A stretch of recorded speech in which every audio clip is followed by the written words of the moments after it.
자, 이제 로마서 오늘 마지막 장 되겠습니다. 마지막 부분에. 정말 로마서는 우리 모든 성경 가운데도 가장 성숙한 사람들이 로마서를 또 보고, 또 신앙이 오래된 분들이 이제 그런 율법에 젖어 있는 분들, 또 신앙이 오래된 분들이 로마서를 볼 수 있는 그런 서신설로도 이제 우리가 취급되고 있어요. 그래서 우리가 예수님을 처음 믿는 사람이 로마서를 보면은 이렇게 조금 이해하기 힘든 부분들도 있을 것이고요. 그래서 예수님을 처음 믿는 분들은 주로 마태, 마가, 누가, 요한, 복음서부터 우리가 성경을 보시는 게 좋을 것 같아요. 그리고 이제 신앙이 좀 오래되신 분들은 또 로마서를 또 봐도 될 것이고요. 그래서 오늘 이 말씀 속에서 계속해서 로마서의 주제가 16장의 주제가 돌보아 주어라, 문안하라, 이런 내용이지 않겠습니까?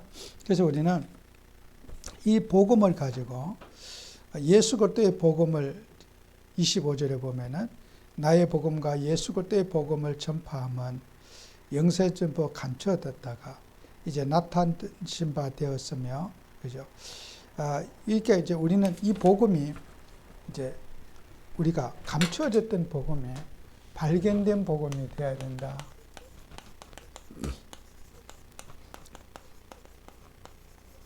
발견된 복음. 그래서 우리는 복음을 누리면서요, 우리가 하나님의 일을 할 때 우리는 다른 거 열심히 사는 것이 아니라 하나님의 영원한 시간표를 알아야 돼요. 하나님의 영원한 시간표.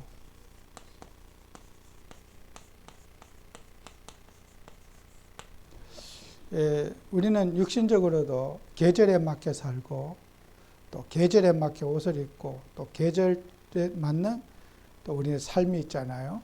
그처럼 우리는 이 시간표가 참 중요합니다. 우리는 이 교회 안에 성도님들이 수고할 수 있는 시간표가 다 있지 않아요? 어떤 사람, 또 우리 어린아이들을 돌봐주고, 우리 청소년들을 키워주고, 또 이들을 세워주고, 각자 연령별로, 직분별로 그 시간표에 맞는 삶을 살아갈 수 있도록 자기 인생의 최적의 시간표, 내가 이 시간에 내 인생에 무엇을 해야지 하나님이 제일 기뻐하실 것인가, 자신의 시간표를 우리가 찾아야 될 거 아니겠어요? 우리가 또 각자 역할에 그런 시간표에 맞는 헌신하고 시간표에 맞는 주님의 일을 하는 그런 우리 역할이 필요하다. 그래서 오늘 로마서 16장에 정말 수고한 전도자들, 애쓴 일꾼들, 또 그들을 늘 평생을 교회와 성도와 정말 하나님 백성을 위해서 돌봄의 사역을 했던 그 헌신했던 분들이 나이가 들고 또 힘들어서 돌봄을 받아야 할 그 시간표에 사람들은 습관적인 삶이 있단 말이에요. 저분은 항상 나를 세워주고 키워주고 또 해줬기 때문에 항상 그 고정관념에 사람들은 묶여 있단 말이죠. 또 때로는 연세 드신 분들의 그런 입장도 모르고, 교회는 젊은이들이 바빠서 자기를 살아가니까 나이 든 세대들의 어떤 그런 힘든 고충을 모르고 우리가 몰라서 놓칠 수가 있다는 거예요. 안 하려고 한 것이 아니라 이해를 못하고, 또 우리가 항상 저분은 교회를 위해서 헌신하고 수고하던 분이니까 죽을 때까지 그렇게 할 것만 생각하는 고정관념에 잡혀 있단 말이에요. 그래서 바울은 그런 부분에 대해서 로마서 16장에 교회의 연합과 성도들을 우리가 보살피고 서로 이렇게 함께 하기 위해서 이런 것들을 편지를 마감하면서 문안하라 하는 것을 계속해서 강조해서 로마서를 마치게 됩니다. 그래서 정말 우리는 하나님의 일을 하면서 저와 여러분들은 어떤 역할을 해야 되는가? 누가복음 3장 3절에서 6절에 보면은 우리의 잘 아는 세례 요한의 사역이 나와요. 이 세례 요한. 세례 요한의 사역이 어떤 사역이냐면요. 이 세례 요한은 예수님을 믿는데 방해되는 거, 이런 거, 걸림돌이 되는 거, 또 어떤 장애물들 있잖아요. 장애물들. 예수님을 믿는데 방해가 되고 장애물이 되는 요소, 또 세례 요한의 사역 가운데 중요한 것이 우리가 검소하게 살아야 될 것이 아니라 우리가 사회 사람들에게 통행에 맞는 어떤 부정부패 행위, 부정부패 행위, 어떤 도덕적, 사회 통념적인 도덕적 가치관, 그죠? 예수님을 믿는데 우리 기독교인들이 너무나 저급한 도덕적 가치관을 가지고 있으면은 우리 기독교가 멸시를 받을 수밖에 없어요. 우리는 그 기독교인들은 사회보다는 더 도덕적 가치관이 한 단계 앞서야 될 것이다. 우리가 도덕 가지고 전도하는 것이 아니라 사회 사람들에게 신망을 느끼고 존경할 수 있는 기독교인의 도덕적 가치관을 가져야 된다. 그게 바로 예수님을 믿게 하는데 큰 역할을 할 수가 있다. 이게 세례 요한의 사역입니다.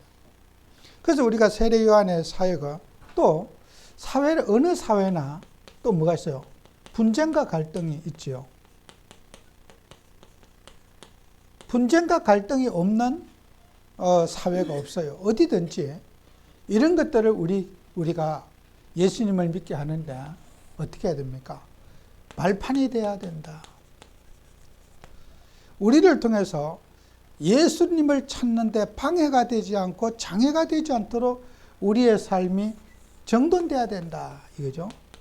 이게 세례 요한의 사역입니다.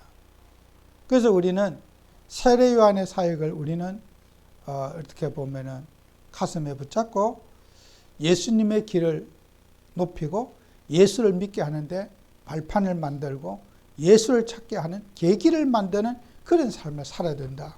그래서 세례 요한은 누가복음 3장 5절에 보면은 모든 골짜기는 메워지고 모든 산과 작은 산이 낮아지고 굽은 길이 곧아지고 험한 길이 평탄해질 것이요 모든 육체가 하나님의 구원하심을 보리라 함과 같으니라 했어요. 골짜기는 이렇게 사람이 골진 부분은 골짜기는 메워지고 산과 모든 높은 산들이 다 이렇게 낮아지고 굽은 것이 꾸불꾸불한 것이 곧아지고 험한 길이 평탄해지고 이렇게 해서 이 말이 뭐예요? 예수님을 찾고 믿는데 발판이 되고 도움이 되도록 하자.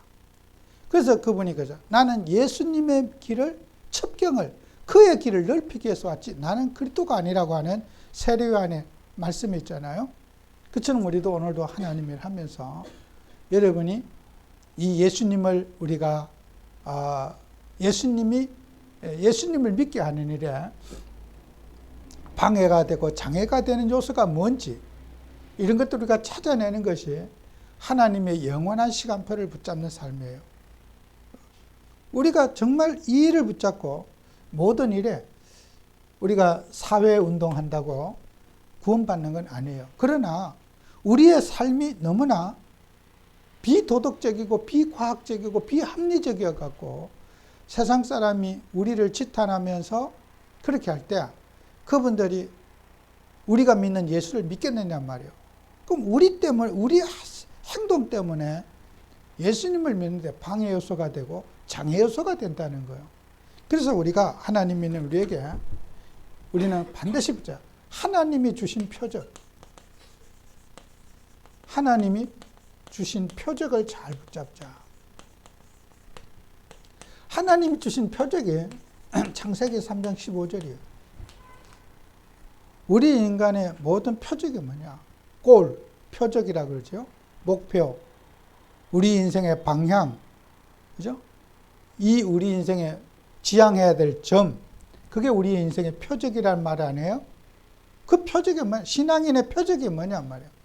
신앙인이 붙잡아야 될 목표가 뭐냐? 신앙인의 기준이 뭐냐 말이에요. 그 신앙인의 기준이 창세기 3장 15절이란 말이에요. 그 창세기 3장 15절에 여인의 후손이라는 거예요. 후손. 여인의 후손이 뭐예요? 그리스도. 이게 여인의 후손을 붙잡자. 우리가 다 놓치더라도 이 언약만큼은 놓치지 말고 우리가 살아야 된다. 하나님 주신 표적이 뭐냐? 이 시대의 표적. 여인의 후손이다.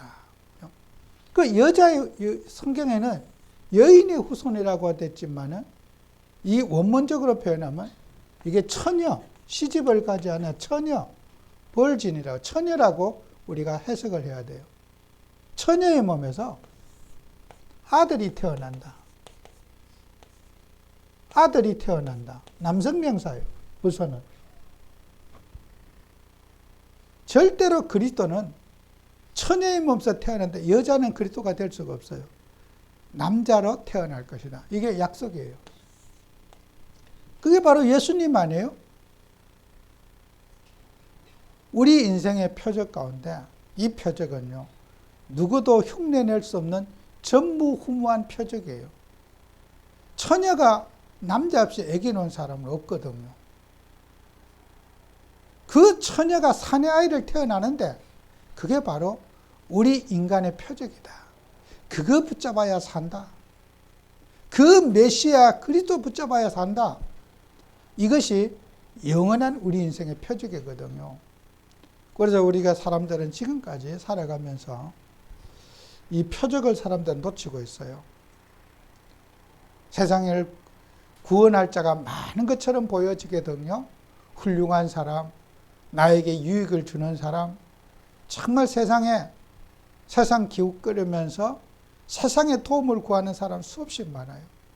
우리 인생의 피난처, 우리 인생을 살려줄 분은 영원한 표적, 그리스도 외에는 다른 표적이 없단 말이에요. 우리가 이 표적을 다 가슴속에 붙잡고 살아야 돼요. 그래서 우리는 이 표적 가지고 출애굽기 3장 18절에 히브리인의 하나님께 우리가 희생의 제사를 드리러 가려고 한다고 사무엘께를 가서 합니다. 이 말이 뭐예요? 피제사. 왜 애굽에서 피제사를 드리면 안 되냐? 바로는 말하죠. 여기서 피제사 드려라. 꼭 광야에 가서 사무엘께를 가서 예배를 드려야 되겠느냐? 여기서 얼마든지 애굽에서 예배 드릴 수 있지 않느냐? 바로는 이스라엘 백성들의 요구가 바로 왕은 이해가 가지 않지요. 왜 굳이 너희들이 멀리 가서 고생하면서 광야에 가서 예배 드리려고 하느냐? 얘가 예배 드릴 권한을 줄 테니까, 허락할 테니까 여기서 드려라. 아닙니다. 우리는 히브리인의 하나님 여호와께 예배 드리러 가야 된다 하는 것은 이방신과 차별화를 갖겠다는 거예요. 차별화. 세상이 말하는 복음과 세상이 말하는 구원의 길과 우리는 차별화. 유일하신 그리스도만을 붙잡고 가겠다고 하는 결단이거든요. 바로 입장에는 그렇지요. 한 신이면 다 똑같지. 어떻게 너희들만 특별한 신이냐. 신이면 다 똑같지. 귀신과 하나님은 절대로 같을 수가 없다고 하는 것이 이스라엘의 요구거든요. 창세기 3장 15절 주인공 그리스도만이 참 하나님이시지 다른 하나님은 가짜라는 거예요. 그 가짜와는 우리는 섞일 수가 없고 가짜와는 같이 놀 수 없다고 하는 것이 출애굽기 3장 18절 출애굽해야 될 이유라는 거예요. 정말 우리는 이 세상에서요 그리스도 외에 다른 복음은 없습니다. 예수가 그리스도이신 이 복음만이 참 복음이라는 거예요. 이게 발견된 복음이라는 거예요. 하나님이 나타내신 바 된 복음이라는 거예요. 오늘 로마서 16장 25절에 감추었다가 드러나게 한 복음이라는 거예요. 예수가 그리스도라는 이 복음. 정말 우리는요, 다른 복음은 없습니다. 오직 예수 그리스도. 이 복음만이 인간을 구원할 수 있는 복음이라고 하는 거죠. 그래서 이사야 7장 14절에 똑같은 창세기 3장 15절을 반복한 그런 내용이죠. 주께서 친히 징조를 너에게 주실 것이다. 하나님이 우리에게 이 표적, 사인을 우리에게 주실 것이다. 처녀가 잉태하여 아들을 낳을 것이요. 지금 제가 창세기 3장 15절 설명한 그대로죠. 또 이 이사야 7장 14절의 번역이 창세기 3장 15절의 번역을 이사야 7장 14절에 더 정확하게 한 표현이죠. 여기는 그대로 나와 있죠. 처녀가 잉태하여 아들을 낳을 것이요. 그 아들이 바로 임마누엘이 되리라. 하나님이 우리와 함께 하신다. 그죠? 여인의 후손이 아니라, 여인의 후손이 처녀의 몸에서 아들이 태어난다. 이사야 7장 14절의 해석을, 창세기 3장 15절의 해석을 다시 한번 반복해 주시지요. 이 언약을 놓치지 말아라. 어떤 상황에서도 우리는 포로 시대에 어떤 문제가 있어도 여인의 후손 처녀의 몸에서 태어날 자 그리스도만 붙잡으면 만사 다 회복되는 것이다. 언약만 붙잡자. 이것이 하나님이 우리에게 주신 메시지입니다. 어떤 문제도 문제가 되지 않는다. 마태복음 16장 16절. 주는 그리스도시요 그랬어요. 수의호 그리스도라 그랬어요. 당신은 그리스도이십니다.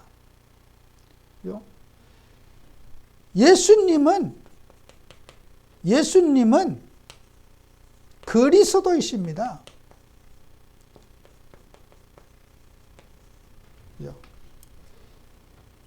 우리가요, 주라고 하는 논란이 참 많아요. 우리가 주라는 말이 굉장히 익숙해져 있어요. 뭐 주인님 이렇게 표현하는 것들이 익숙해져 있어요. 그래서 로마의 황제도 옛날에 주라고 표현했지요. 그러나 우리가 예수님은 세상의 모든 주에, 세상에서 말하는 그 주가 아닌 하나님으로서 인간을 창조하신 그분으로서 주라고 하는 주, 퀴리오스라고 하는 그 주라고 하는 것은 하나님께만 절대적인 붙이는 고유명사입니다. 그죠? 세상의 주인님, 뭐 하인이 뭐 자기 상점 보고 주인님 부르는 것과 그 주와 우리 예수님의 주는 차별화가 돼야 됩니다. 그래서 우리는 주는 그리스도시요, 당신은 그리스도이십니다. 이 표현이 마가가 표현한 표현이 더 정확한 표현이에요. 당신은 그리스도이십니다. 예수님은 그리스도이십니다. 예수님은 그리스도시지. 우리는 예수님이 주인은 한 분이지 주인은 여럿이 될 수가 없어요. 우리 인생의 참된 주인이 누굽니까? 그리스도. 나의 주인은 그리스도인 거예요. 우리는 혼돈을 일으키면 안 돼요. 어떤 사람은 남편이 주라. 남편만 바라보고, 마누라만 바라보고, 자식이 주라. 자식만 바라보고, 주인이 너무 많아. 그죠? 잘못된 주인을 찾아서 상처받는 거예요. 오직 자식 그 주라. 남편이 주고, 세상의 권력이 주고, 하여튼 주가 너무 많아. 예수님만이 그리스도가 되시고 참 주님이 되신다. 꼭 이 언약을 우리가 붙잡아야 돼요. 세상 의지하고 세상 쳐다보던 거, 그 주를 내려놓을 때 주님이 진짜 주인 되는 거 아니겠어요? 정말 우리 예수님만이 나의 인생의 주가 되어야 될 줄로 믿습니다. 이거 회복해야 돼요. 나의 숨겨진 주인 버리고 우리 예수님이 주가 되신 것을 붙잡으셔야 돼요. 정말요. 주인 찾으면 끝나는 겁니다. 사실은. 참된 주인을 못 찾아서 이 땅에 갈등해요. 세상의 탐욕과 물질의 주가 돼가지고 그것 따라다니다 인생 볼 것 다 버리고 우리는요, 돈이 주인이 될 수도 없어요. 우리의 육신의 몸뚱아리가 주가 될 수도 없어요. 오직 주는 우리를 구원하신 천의 몸에서 태어날 자, 이 그리스도만이 나의 인생의 주가 된다는 거예요. 꼭 우리가 이 언약을 붙잡아야 됩니다. 우리는 이걸 점검해. 나는 정말 예수님이 주인이 됐는가? 점검해보는 그런 한 주가 되시기 바랍니다. 그래서 우리는 구원받은 하나님의 자녀에게 주신, 이게 구원받은 하나님의 자녀에게 주신 표적이 있어요.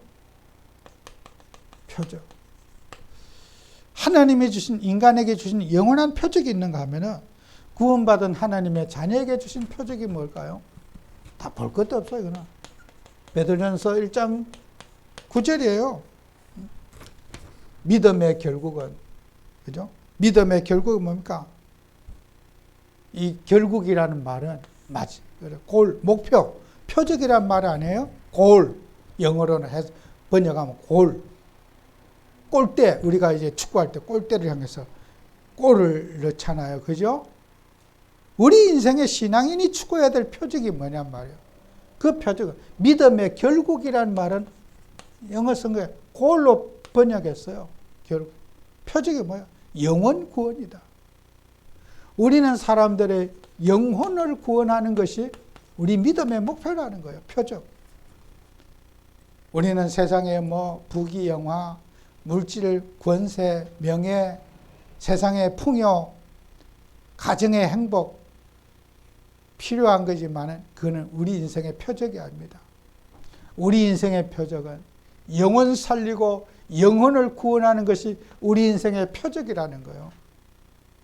하나님이 주신 표적, 우리 성도에게 주신, 자녀에게 주신 표적, 우리가 무엇을 어떤 목표로 살아야 될 것인가 하는 그 목표, 방향, 이것이 바로 영혼 구원의 삶을 우리가 살아야 된다는 거예요.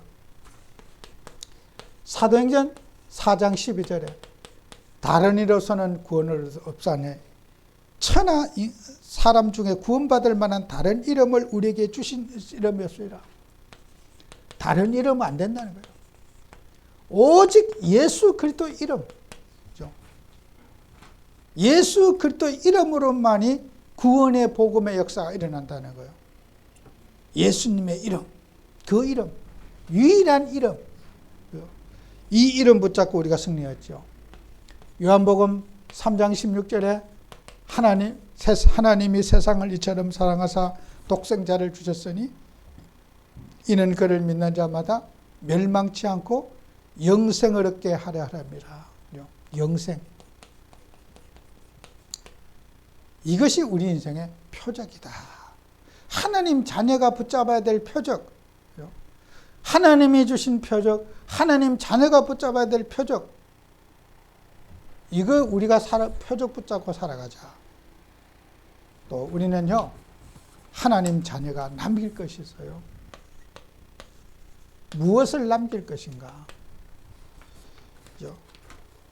이사야 6장 6절에서 13절에 보면은 그 6절에 이런 말이 있어요. 제단에 집은 바 핀 숯을 손에 가지고 내게 날아와서 그것을 내 입술에 대며 이르되 보라 이것이 내 입술에 닿았으니 내 악이 제하여졌고 내 죄가 사하여졌니라 하더라 그랬어요. 하나님께서 우리에게 속죄 사역을 우리에게 주신 거예요. 속죄 사역. 제단에서 핀 숯이 나왔어요. 예수 그리스도를 통해서 우리는 사죄의 축복을 누리게 된 거예요. 그죠? 그래서 누가 이 땅에 이 뜻을 전할까 했더니 나를 보내주소서 제가 가겠나이다. 예수님이 구속주가 되시고 우리를 죄사함을 주신 이 복음 내가 가겠나이다. 가서 외쳤더니 어떻게 해요? 기먹고 눈 멀어갖고 하나도 내 말귀를 못 알아듣고 하나님이 저런 뜻을 못 알아들어요. 그래도 괜찮다. 이 백성이 눈이 감겨져 있고 귀가 먹어 있고 하나님 말씀을 못 듣고 있고 그래도 괜찮다. 밤나무 상스레 마가 배임을 당하여도 너희는 이 땅에 그루터기나, 그죠? 10분의 1이 남아있을지라도 10분의 1 남아있을지라도 항폐하게 될 것이나 밤나무 상스나 배임을 당해도 그 그루터기는 남아있는 것이 너희가 이 땅에 거룩한 신이라 그랬어요. 네? 거룩한 신. 종자. 홀리 시드라고 하는 거예요. 진짜. 우리는 이 세상에 부패하고 병든 세상, 말귀도 못 알아듣고 반응이 없는 이 세상, 예수 그리스도의 복음, 이 복음을 전달할 종자로 하나님이 우리에게 남겨놨다는 거예요. 우리는 종자지 열매가 그렇게 중요한 게 아니라는 거예요. 우리를 종자로 삼아서 하나님이 많은 열매를 맺게 하실 것이다. 복음의 씨앗을 보관했다가 씨앗은 잘 보관만 하고 있으면 돼. 보관하면 그 씨앗을 파종해서 심고 거두는 역할은 누가 합니까? 농부가 하셔요. 농부가 합니다. 농부 대신 우리 하나님이 우리의 이 귀한 복음을, 복음의 종자를 잘 퍼뜨릴 거다는 거예요. 걱정하지 말라는 거예요. 다 못 깨닫고 다 반응이 없고 해도 너희들은 거룩한 씨다. 종자다. 종자가 뭐 노력할 게 있어요. 종자는 종자의 그 생명만 잘 보존하고 있으면요, 때가 되면 농부 대신 하나님이 그 종자를 심어가지고 30배, 60배, 100배의 결실을 거둬들이게 한다는 거예요. 너희는 거룩한 씨다.